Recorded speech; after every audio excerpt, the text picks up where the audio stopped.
this or this?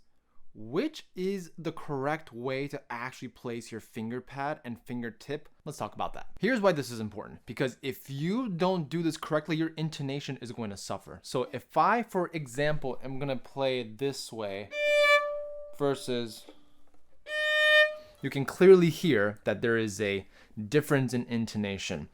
Depending on your fingers, whether they're on the longer side, the shorter side, the finger pads are a little bit wider than some. Each person is going to have a different scenario when it comes to fingertip placement. However, the general consensus is that you would like to have a little bit of placement, not completely on the fingertip and not completely on the finger pad.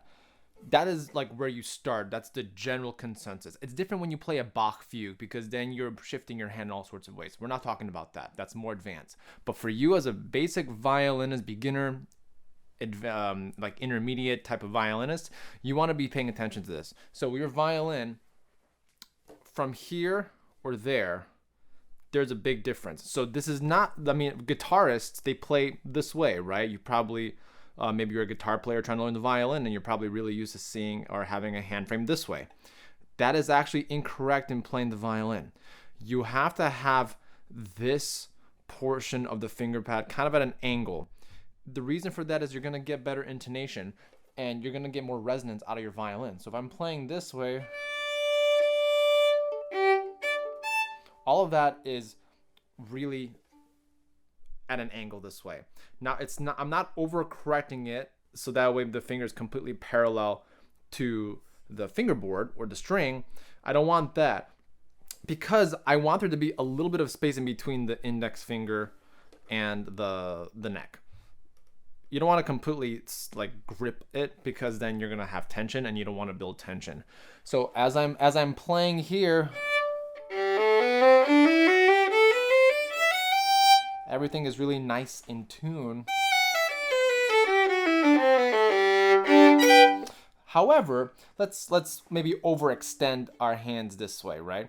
So a problem that may occur is that your hand could either be not hovering over the fingerboard like this way, or you might overdo it this way. And I don't suggest the latter, because your arm is going to be really tense. It's going to be really, really painful when you do this.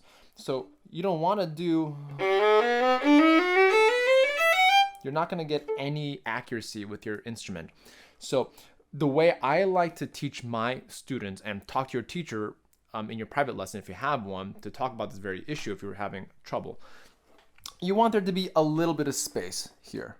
You see how there's a little bit between the neck and the index finger knuckle. Now, my hand is not all the way out here, right? Because then my hands are in outer space. I don't want that.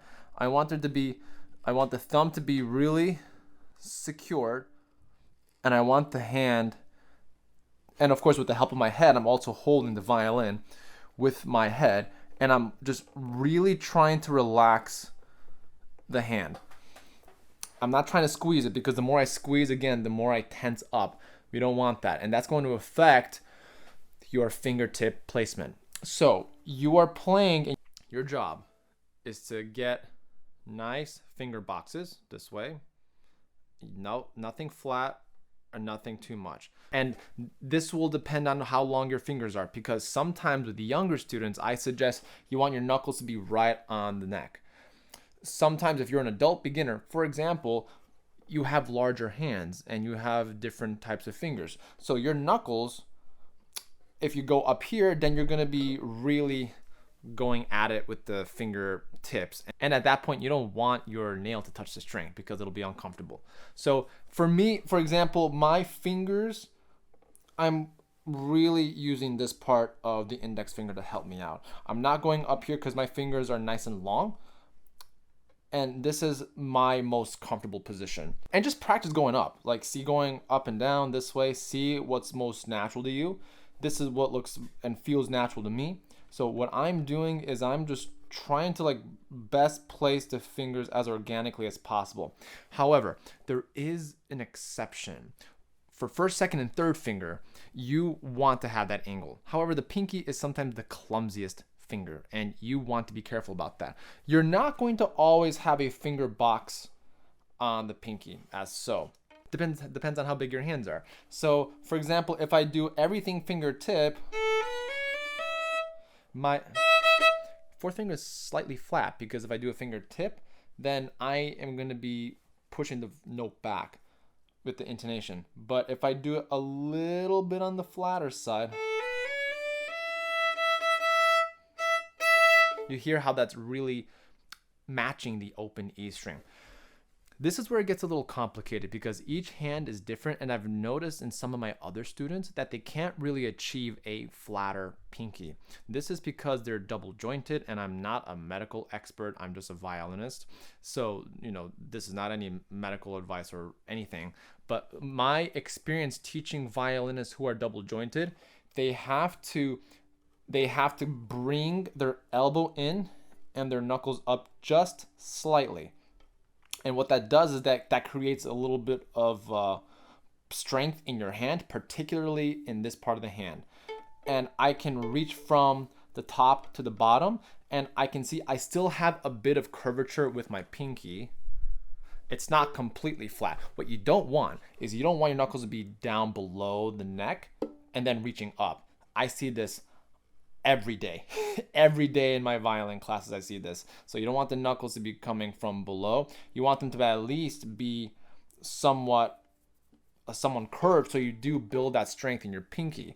So if I'm playing a scale, then I know I have some strength. Now notice how the pinky is not completely this way, but is not completely straight and parallel to the string. It is also at an angle.